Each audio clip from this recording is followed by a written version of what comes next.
आप देख रहे हैं देश news network, India number 1 network. Katihar और अररिया को दुनिया का नंबर 1 बनाने, बाहर के पूंजीपति हमारे किशनगंज में आकर के जमीन लेकर के यहाँ पर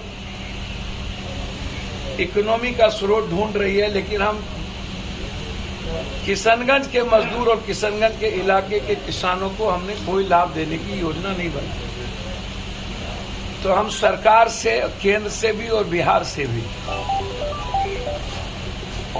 सीमांचल डेवलपमेंट, कोसी डेवलपमेंट और मिथिला के लिए विशेष पैकेज की हम मांग करते हैं, जिससे फैक्ट्री जो बंद हो गई उसका निर्माण, पुनर्निर्माण कर सकें और मखान पर, दूध प्रोसेसिंग पर, फूड प्रोसेसिंग पर और मक्का पर हम कम से कम 10 बड़ी फैक्ट्री का प्रायोजन कर सकते हैं। खेत का कमी नहीं, हम खेत देने को तैयार हैं।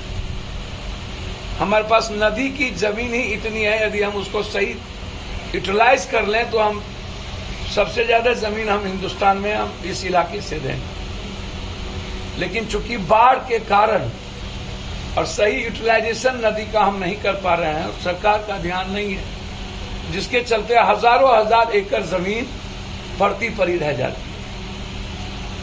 इसलिए हम बाढ़ के लिए विशेष पैकेज, कैंसर, टीबी, दम्मा, जो दुनिया का सबसे ज्यादा रोग मेरे इलाके में है, आर्सेनिक और आयरन पानी के चलते, हम सरकार से आर्सेनिक और आयरन पानी को खत्म करने के लिए भी विशेष पैकेज की मांग करते हैं। बाढ़ के लिए भी विशेष पैकेज की मांग करते हैं।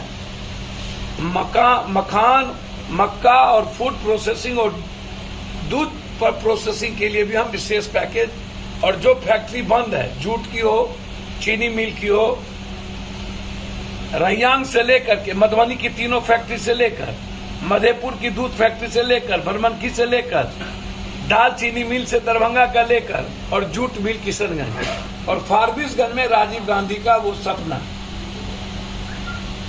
ये बहुत इंपॉर्टेंट है। आप मुसलमानों का वोट तो ले लेते हैं, और सबसे ज्यादा दिक्कत यह है कि वह एमएलसी सिर्फ पैसा के बदौलत मुसलमानों का वोट लेता है। मुझे दुख इस बात का है कि मुसलमान के जनप्रतिनिधि ऐसे एमएलसी को जन्म बनाते हैं जो सिर्फ जहर पैदा किए। वो देखने में जितना हो, वो जिस तरीके से यहाँ अमित शाह जी आए और रात भर इस इलाके में रक्त रंजित और रक्त चरित करने का रास्ता नया ढूंढने का प्रयास किया, न तो बीजेपी की, केंद्र की कभी भूमिका सीमांचल में 1 रुपये की रही, न उन्होंने कोई सीमांचल और में डेवलपमेंट के लिए कोई 1 रुपया दिया। आप सीमांचल को न डेवलपमेंट लेके आप आते बाढ़ से मुक्ति के लिए, आप आते 20 फैक्ट्री के लिए। हम बीजेपी भूल जाते, आपको जितना जहर पैदा करना होता करते, हम आपको गले लगाते कि आपने हमारी गरीबी खत्म करने का रास्ता ढूंढा, आपने हमारी बेरोजगारी खत्म करने का रास्ता ढूंढा, आपने जो नदी वरदान था अभिशाप हो गया, उसकी वरदान के लिए आप हमारे पास आए।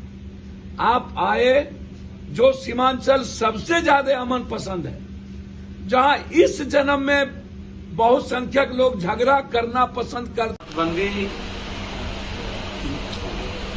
आपका ब्लैक मनी,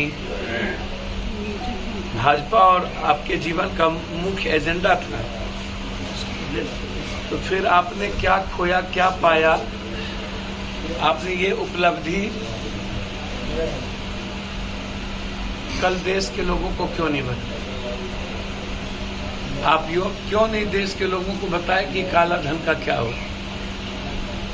नोटबंदी के बाद देश की इकोनॉमी, डॉलर का रुपया 83 रुपया,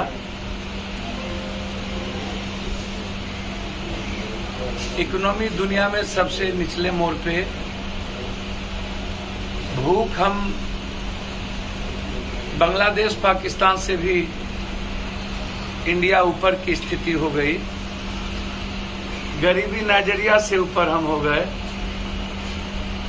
बेरोजगारी हम तीसरे पायदान पर, वर्ल्ड के निचले, सबसे निचले से तीसरे पायदान पर हम हैं। मैं सीधा सवाल देश के पीएम से करना चाहता हूं कि भारत की 130 करोड़ जनता नोटबंदी के बारे में आपसे सुनना चाहती है कि नोटबंदी से किसानों को, गरीबों को, मजदूरों को और छोटे छोटे व्यापारियों को फायदा हुआ या वो बंद कोलैप्स कर गया। कल आपने जश्न नहीं मनाई, कल आपने अपनी उपलब्धि गिनती नहीं कराई। ये सबसे महत्वपूर्ण सवाल है।